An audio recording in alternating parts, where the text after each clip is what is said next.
तुम कुछ ना कुछ ढूंढते रहते हो, कभी नई जॉब, कभी रिलेशनशिप, कभी पैसा, कभी पीस और कभी मोटिवेशन। और सबसे बड़ी बात यह है कि जब वो चीज़ तुम्हें मिल जाती है तो कुछ दिन तो बहुत ही मजे रहते हैं, लेकिन कुछ दिन बाद फिर ऐसा लगने लगता है कि साला कुछ तो कमी है। और फिर तुम खुद को एनालाइज करते हो, ध्यान देते हो कि आखिर ऐसी चीज क्या है जो ये मिसिंग है, और तुम पाते हो कि करंट सिचुएशन में तुम्हारे पास किसी भी चीज की कमी नहीं है।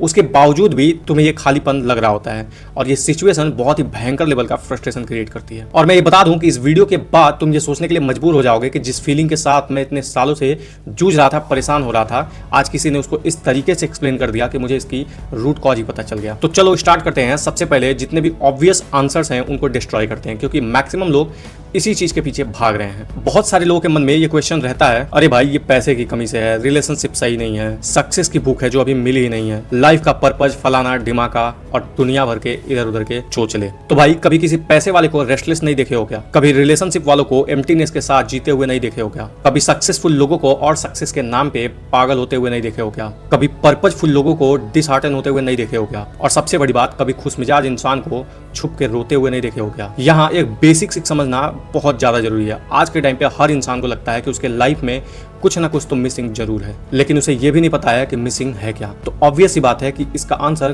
बहुत ही आसान नहीं हो सकता है, क्योंकि जिस चीज से सब लोग परेशान हैं, अगर उसका आंसर बहुत ही आसान होता तो जवाब बड़ी आसानी से मिल जाता। चलो अब थोड़ा सा इन्वेस्टिगेट करते हैं, अपने बचपन से स्टार्ट करते हैं। जब स्कूल गए तो सबसे अच्छे मार्क्स लाने की जिद थी, सबसे आगे बैठने की जिद थी, सारे टीचर्स का फेवरेट बनने का जिद था, और ऐसे ही एक के बाद दूसरा, दूसरे के बाद तीसरा और तीसरे के बाद चौथा टारगेट हमारे आसपास घूमता रहता है। और जब कॉलेज में जाते हैं तो ये लिस्ट और भी लंबी हो जाती है कि सबसे अच्छा दिखना है, सारी लड़कियों का फेवरेट लड़का बनना है, कॉलेज के फंक्शन में सबसे बेस्ट परफॉर्म करना है, और साला प्लेसमेंट में तो सबसे बड़ा पैकेज मारना है। जब जॉब में चले गए तो सबसे बेस्ट एम्प्लॉय बनना है, बिग प्रमोशन, हैवी इंक्रीमेंट, और फिर ये लड़ाई, शादी, घर और एक नेवर एंडिंग स्टेज पे चलने वाला ड्रामा हो जाता है। बस ये मिल जाए वो मिल जाए। भाई ये समझना बहुत ज्यादा जरूरी है कि हमारी ट्रेनिंग ही इसी चीज के लिए हुई है। Since childhood to current stage of life हम कुछ ना कुछ चेस ही कर रहे हैं, और फिर हम पूछते हैं कि ये खालीपन क्यों है। लेकिन ये भी समझना बहुत ज्यादा जरूरी है कि आखिर ये ट्रेनिंग हो क्यों रही है। ऐसा तो है नहीं कि माँ बाप ने देखा कि चलो सर या मैडम पैदा हो गए हैं, अब इनको एक ऐसे मशीन में डाल देते हैं जहाँ पे ये लाइफ टाइम परेशान रहेंगे। इसके पीछे भी कुछ बहुत ही सॉलिड रीजंस होते हैं। उन रीजंस को अगर समझें तो पहला रीजन है सोशल कंपैरिजन। हर इंसान के लाइफ के हर स्टेज पर, नो मैटर उसने क्या अचीव किया है, वो कितना सक्सेसफुल है, कोई ना कोई एक ऐसा इंसान जरूर मिलता है जिसके पास कुछ ऐसी चीज होती है जिसको देख करके उसे लगता है कि साला मेरे लाइफ में ये चीज मिसिंग है। चाहे भले ही ओवरऑल लाइफ बहुत ही बेहतर हो, लेकिन ध्यान हमारा बार बार उस एक मिसिंग चीज पे जाता है, और वो महान आदमी उस एक चीज की कमी को पूरा करने के लिए जो चीज उसके पास है उसको भी एंजॉय नहीं करता, और अपने आज के खुशियों को भी दांव पे लगा देता है। दूसरा जो सबसे बड़ा रीजन है वो है इन्फॉर्मेशन एडिक्शन। आज लगभग हर चीज के लिए ample amount of information easily available है इंटरनेट पे। अब इसका एक साइड इफेक्ट ये हुआ है कि हर आदमी किसी एक काम में स्पेशलिस्ट हो या ना हो, लेकिन बहुत सारे कामों का एक जर्नलिस्ट जरूर बन चुका है। अब इस इन्फॉर्मेशन एरा का एक और ही बहुत बड़ा कर्ज है, वो ये कि जब भी हम सोशल मीडिया खोलते हैं तो कोई ना कोई एक बंदा लाइफ में फोड़ रहा होता है, इररिस्पेक्टिव ऑफ कि वो किस फील्ड से है, कितने सालों से काम कर रहा है, हम उससे अपना कंपैरिजन करना स्टार्ट कर देते हैं। और ऐसे में हमें अपने खुद के डिसीजन पे ही डाउट होने लगता है कि जो डिसीजन हमने लिया है वो डिसीजन सही भी है या नहीं, और ये फीलिंग उस इनकम्प्लीटनेस को बहुत ही ज्यादा एम्पलीफाई कर देती है,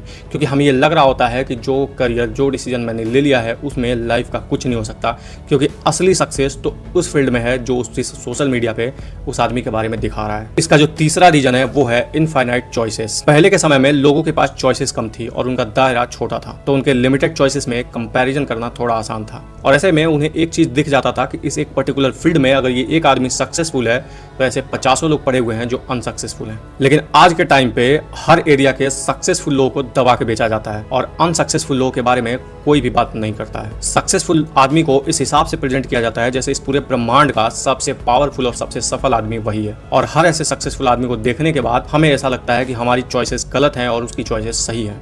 हमें अपनी खुद की चॉइसेस पे ही डाउट आने लगता है। इसका फोर्थ और बिगेस्ट रीजन है आइडेंटिटी क्राइसिस। आज हर आदमी अपनी एक पर्सनल आइडेंटिटी के हिसाब से चलना चाहता है। लोगों के अंदर अब ये चीज नहीं रह गई है कि हाँ भाई चलो जॉब है, वेल सेटल्ड लाइफ है, फैमिली है, जो जैसे चल रहा है बस इसको ऐसे ही चलने देते हैं और लाइफ का मजा लेते हैं। सबको ये लग रहा है कि मैं कौन हूँ, इस बात को पूरी दुनिया को रियलाइज होना चाहिए। मेरा स्टेटस, मेरा रुतबा, पूरी दुनिया मेरी रिस्पेक्ट करनी चाहिए। और अगर ऐसे में कहीं बाल बराबर भी मिसिंग हुआ तो अपने लाइफ में वो मिसिंग पार्ट खटकने लगती है और फिर वही रेस शुरू हो जाती है। इसका अगला पार्ट अगर समझें तो वो है मैकेनिज्म। ह्यूमन ब्रेन सेटिस्फैक्शन के लिए डिजाइन ही नहीं हुआ है, ये सर्वाइवल और फिर next and next and next target को चेस करने के लिए बना हुआ है। अब चूंकि बचपन से ही हमारे ब्रेन का इस हिसाब से ट्रेनिंग भी हुआ है तो ब्रेन ने अब उसे नॉर्मल बना लिया है। जो मिल गया वो हो गया और जो नहीं मिला है वो बहुत ही ज्यादा इंपॉर्टेंट है। और अब ऐसे में माइंड नेक्स्ट ऑब्जेक्ट को क्रिएट करता रहता है और उसके पीछे भागता रहता है। अगर मैं इसका प्रूफ दूं तो अगर तुम्हारी सैलरी कल को डबल हो जाए फिर भी अगले 6 महीने के बाद सारी चीजें नॉर्मल हो जाएंगी और फिर उसके बाद नई सर्च, नया टारगेट, नया रेस,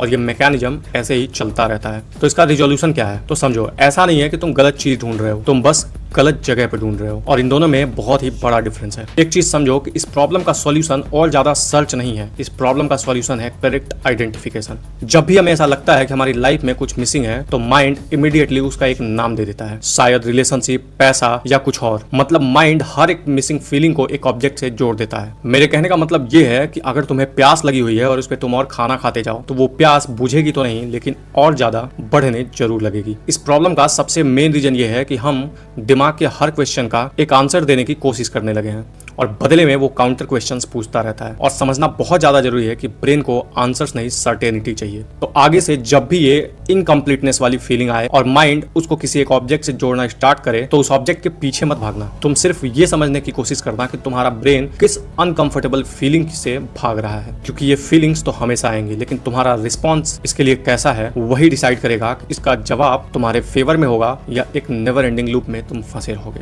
दिमाग को सर्टेनिटी देने का प्रयास करो, कभी भी उसके क्वेश्चन के पीछे मत भागो। तुम इंश्योर करो कि यह वीडियो वेस्ट ना जाए। इसको तुम उसके पास जरूर भेजो जो हमेशा कंप्लेन करता रहता है कि उसके लाइफ में कुछ मिसिंग है। उसको बताओ कि भाई तुम्हारा ब्रेन सर्टेनिटी ढूंढ रहा है, तुम क्वेश्चंस के पीछे मत भागो, तुम उसको सर्टेनिटी देने का प्रयास करो। सही जगह पे सही तीर मारोगे तो रिजल्ट सही निकलेगा और ऐसे ही अंधेरे में तीर चलाते रहोगे तो कुछ भी निकलने वाला नहीं है। इंश्योर करो कि तुम इस चैनल को सब्सक्राइब करके जाओ, वीडियो को लाइक करके जाओ, क्योंकि अगर ये वीडियो तुमने यहाँ तक देखी है और वीडियो को एंगेजमेंट नहीं दिया तो कोई फायदा नहीं। So thanks for watching, thank you very much.